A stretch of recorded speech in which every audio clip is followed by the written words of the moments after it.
আমার গ্রামের বাড়ি সেরিয়ানা গ্রামে আমার বাড়িতে মজুমদার ফ্যামিলিতে কাজের ছেলে বাসু থাকে 32 বছর আগে আমি পাঠাইছি প্রসেস করে। আর যারা ফকিন্নি দেশে খাইতে পায় না তারা যায় আমেরিকার মতো ফকিন্নির দেশে। আর যারা আমরা রাজা বাদশা জমিদারের সন্তান আমরা থাকি ইউরোপে। ইউরোপ হলো আমেরিকার ফাদার।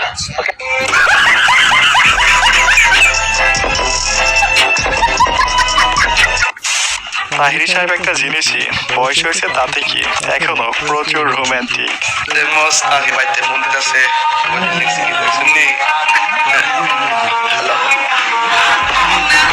এই শোনো আমি ওয়াজে আছি বুঝছো